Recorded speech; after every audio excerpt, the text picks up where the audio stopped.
The Lost War and The Bitter Crown by Justin Lee Anderson are the first two books in the Eden saga, originally the Eden trilogy. Now it's planned to be 4 books, and this is a series that I have not seen a whole lot of chatter on online, and I think deserves to be covered a little bit more. This is Fantology. You may have heard of us.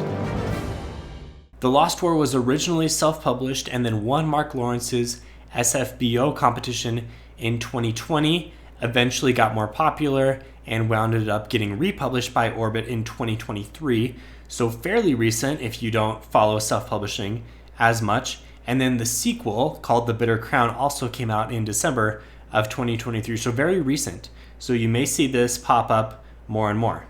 So what is the book? Did I like it? Well, it's a little interesting because The Lost War, the first book, is a book that you kind of have to dance around spoilers and even talking about.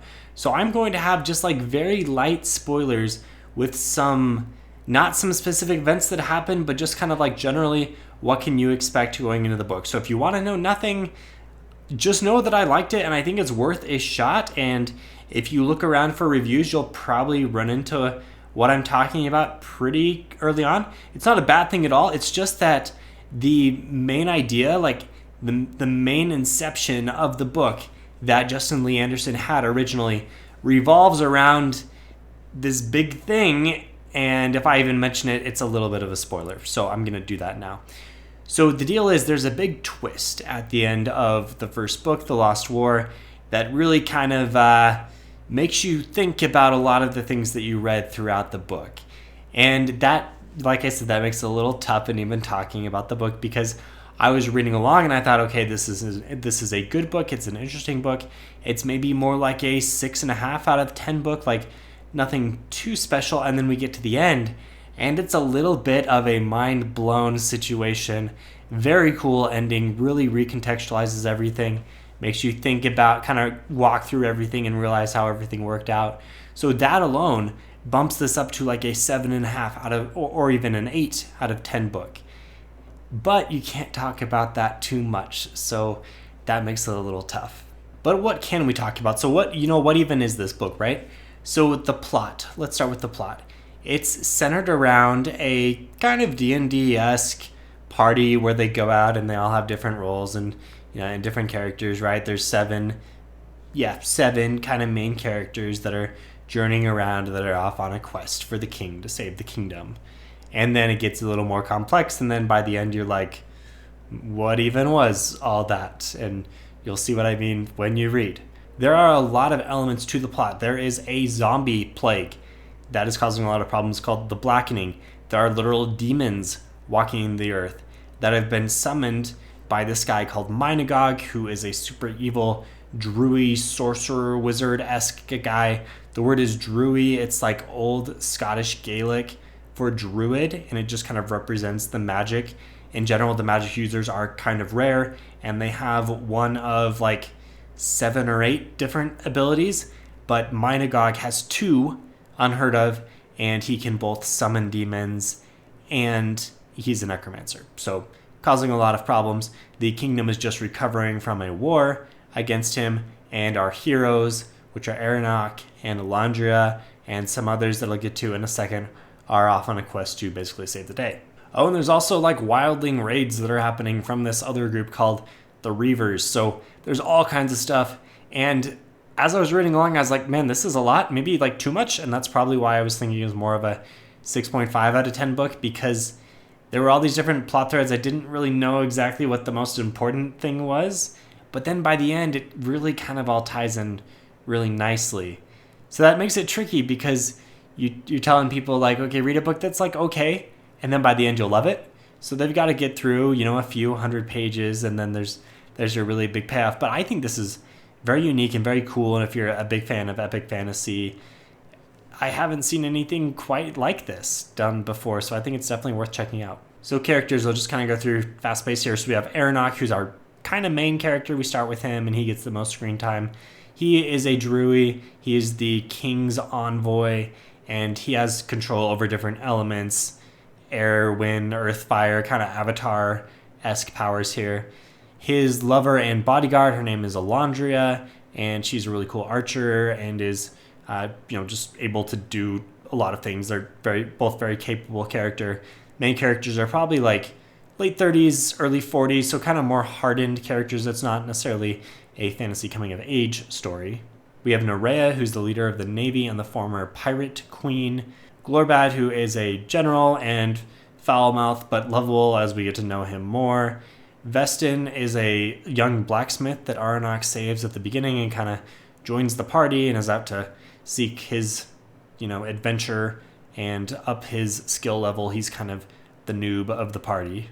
And then 2 religious figures. Maristan is a monk and the leader of the Whitethorn Order that Samily is a part of. Samily has a lot of cool abilities that you'll kind of find out about, and she is a young woman who is probably the best swordsman out there in the world, or in the group at least. Very cool kind of twist. And one thing that I enjoy is the gender roles are really well done, in that sexism is like not even a thing that exists in this world, and men and women are equally capable of anything.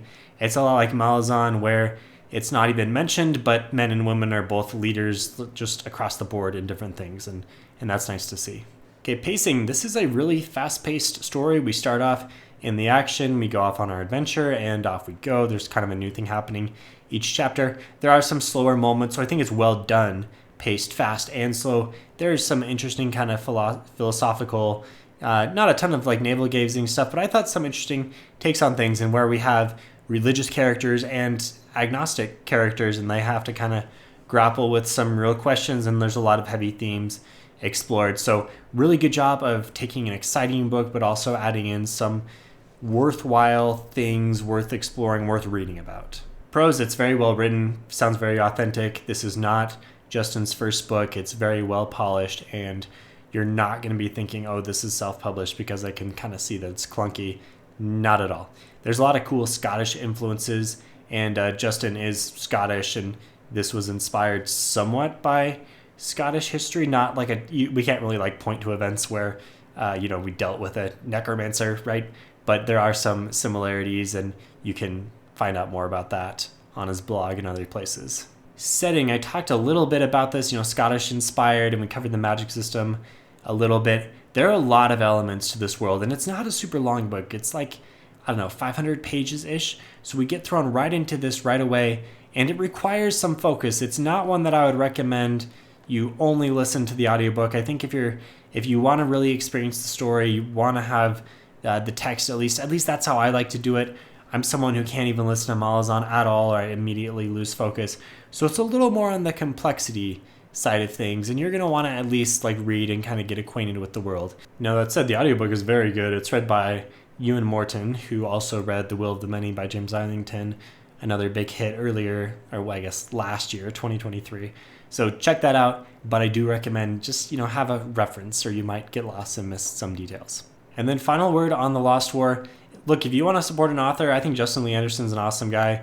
He came on our Discord just totally unprompted, saw that we were reading the book as a book club, and offered an hour of his time to just answer some questions. So very cool guy. So there's that. And if you want to, join the Phantology Discord, you can find invites on the episode description below. Now I'm going to keep on going and roll into The Bitter Crown. So this is going to contain spoilers for The Lost War. If you've already read that, if you haven't, definitely do not continue to listen. So if you read The Lost War and you're thinking about The Bitter Crown, it's a little tricky because, The Lost War ended and was centered around the whole memory twist, right? And so you're wondering, at least I was wondering going to The Bitter Crown, what is this one going to be like? Is there going to be another twist? Is it going to build in a different way? And I think that it does a good job. It is not quite as centered around one thing, that big twist that we had in The Lost War. It's more of a natural build, but I think it's done in a good way, and there are some different themes rather than, the memory and general misinformation themes. In this case, we do still have a big theme around misinformation, but it's more like miscommunication and frustration and fractures that can arise in a group, even a group that is involved in a common goal. So there's kind of what you can expect going into The Bitter Crown. It evolves, but in more of a depth rather than a breadth way. There are some new elements, certainly, that get brought in, but it's mostly digging deeper into the things that have already been established. And I felt that this was a smart decision because there are a lot of things that are established in The Lost War, a lot of different setting elements and groups and places. And so I liked the decision here to just learn about these things more rather than introduce another big set of things. Sometimes the second book in a trilogy, we just go off into a completely different realm, right? Or explore a different branch of the magic. That's what Brandon Sanderson does a lot in his books. But in this case, I think it was the appropriate decision to just continue on and learn more and more about what we already know. My favorite part of the book, I will not do spoilers, but there is an incredible set piece action bit that is very deep into a horror vibe. And through several chapters, I was just on the edge of my seat, needing to see what happened in the resolution of all of this. And I mean, there were not a lot of horror vibes for how much we got into necromancy and zombies in the first book, at least. Like, there were some dark things, but we go way deep into a big horror piece, and it was awesome. So final ratings for the book. I said The Lost War got bumped up to a 7.5 or 8 after finishing. I'm going to stick with a 7.5. And for The Bitter Crown, I'm going to bump this one up to an 8. I think it was a better book. However, it doesn't have the same wow factor that really made The Lost War pop, because I think a lot of people finished that book and recommended it right away and said it was amazing, awesome, and blew their mind, which is totally fair. That's really hard to do in every book of your series. So it didn't quite have that element to it. But all in all, considering the full work between the two books, I think The Bitter Crown was better, and I'll go 8 out of 10. And, I really enjoyed the series. I'm looking forward to more. I guess we have 2 more books. It is not a trilogy as was originally announced. Justin kind of told us a little bit about his decision to do that. Just felt like he got pretty bloated in The Bitter Crown and ended up splitting it into 4 books. That's just fine, and I think he's making a lot of progress already towards the 3rd. So definitely continue on to book 2. If you've read book 1, I recommend it. If you want to check out Phantology more, you can find our Discord invites, like I said, on the link below. All of our other stuff is on our website. Thanks for watching.